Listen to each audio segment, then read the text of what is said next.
कृष्णाय वासुदेवाय हरे परमात्मने प्रणता क्लेशनाशाय गोविंदाय नमो नमः। राधे राधे दोस्तों, जय श्री हरि कृष्णा।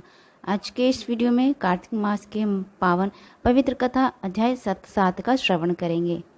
नारद जी ने कहा, हे राजन, कार्तिक मास में व्रत करने वालों के नियमों को मैं संक्षेप में बतलाता हूँ, उसे आप सुनिए। व्रती को सब प्रकार के आमिष, मांस, उड़द, राई, खटाई तथा नशीली वस्तुओं का त्याग कर देना चाहिए। व्रती को दूसरे का अन्न ग्रहण नहीं करना चाहिए, किसी से द्वेष नहीं करना चाहिए और तीर्थ के अतिरिक्त अन्य कोई यात्रा नहीं करनी चाहिए। देवता, वेद, ब्राह्मण, गाय, व्रती, नारी, राजा तथा गुरुजनों की निंदा भी नहीं करनी चाहिए। व्रती को दाल, तिल, पकवान व दान किया हुआ भोजन ग्रहण नहीं करना चाहिए। किसी की चुगली या निंदा भी नहीं करनी चाहिए। किसी भी जीव का मांस नहीं छूना चाहिए। पान, कत्था, चूना, नींबू, मसूर, बासी तथा झूठे अन्न का भी प्रयोग नहीं करना चाहिए। गाय, बकरी तथा भैंस के अतिरिक्त अन्य किसी पशु का दूध नहीं पीना चाहिए। कांसे के पात्र में रखा हुआ पंचगव्य, बहुत छोटे घड़े का पानी तथा केवल अपने लिए ही पका हुआ अन्न प्रयोग करना चाहिए।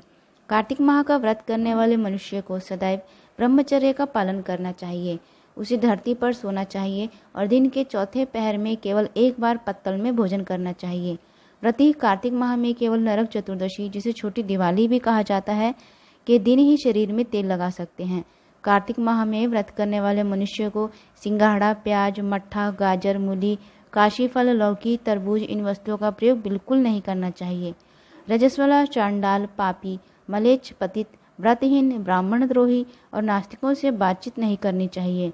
भगवान श्री हरि विष्णु को प्रसन्न करने के लिए अपनी शक्ति के अनुसार चंद्रायण आदि का व्रत करना चाहिए और उपरोक्त नियमों का पालन करना चाहिए। व्रती को प्रतिपदा को कुम्हड़ा, द्वितीय को कटहल, तृतीय को तरुणी स्त्री, चतुर्थी को मूली, पंचमी को बेल, षष्ठी को तरबूज, सप्तमी को आंवला, अष्टमी को नारियल, नवमी को मूली, दशमी को लौकी, एकादशी को परवल, द्वादशी को बेर, त्रयोदशी को मट्ठा, चतुर्दशी को गाजर तथा पूर्णिमा को शाक का प्रयोग नहीं करना चाहिए। रविवार को आंवला का प्रयोग नहीं करना चाहिए। कार्तिक माह में व्रत करने वाला मनुष्य यदि इन शाकों में से किसी शाक का सेवन करता है, चाहे तो पहले ब्राह्मण को देखकर ग्रहण करे। यही विधान माघ माह के व्रत के लिए भी है। देवोत्थान एकादशी से पहले कही गई विधि के अनुसार नृत्य, जागरण, गायन, वादन आदि करना चाहिए। इसको विधिपूर्वक करने वाले मनुष्य को देखकर जमदूत ऐसे भाग जाते हैं जैसे सिंह की गर्जना के हाथी भाग जाते हैं। कार्तिक माह का व्रत सभी व्रतों में श्रेष्ठ है। इसके अतिरिक्त जितने भी व्रत यज्ञ हैं वह 1000 की संख्या में किए जाने पर भी इसकी तुलना में नहीं कर सकते, क्योंकि यज्ञ करने वाले मनुष्य को सीधा वैकुंठ की प्राप्ति होती है। जिस प्रकार राजा की रक्षा उसके अंग रक्षक करते हैं, उसी प्रकार कार्तिक माह का व्रत करने वाले की रक्षा भगवान श्री हरि विष्णु की आज्ञा से इंद्र आदि देवता करते हैं। व्रती मनुष्य जहाँ कहीं भी रहता है वहीं पर उसकी पूजा होती है, उसका यश फैलता है। उसके निवास स्थान पर भूत, पिशाच आदि कोई भी नहीं रह पाते। विधि पूर्वक कार्तिक माह का व्रत करने वाले मनुष्य के पुण्यों का वर्णन करने में ब्रह्मा जी भी असमर्थ हैं। यह व्रत सभी पापों को नष्ट करने वाला, पुत्र पौत्र प्रदान करने वाला और धन धान्य की वृद्धि करने वाला है। जिसकी दया से सरस्वती भाव रही उपजाए, कार्तिक महात्मा का कमल लिखे 8वां अध्याय। नारद जी बोले, अब मैं कार्तिक व्रत के उद्यापन का वर्णन करता हूँ, जो सब पापों का नाश करने वाला है, व्रत का पालन करने वाला है। मनुष्य कार्तिक शुक्ल चतुर्दशी को व्रत की पूर्ति और भगवान श्री हरि विष्णु की प्रीति के लिए उद्यापन करे। तुलसी के ऊपर एक सुंदर मंडप बनावे, उसे केले के खम्भों से संयुक्त कर नाना प्रकार की धातुओं से उसकी विचित्र शोभा बढ़ावे।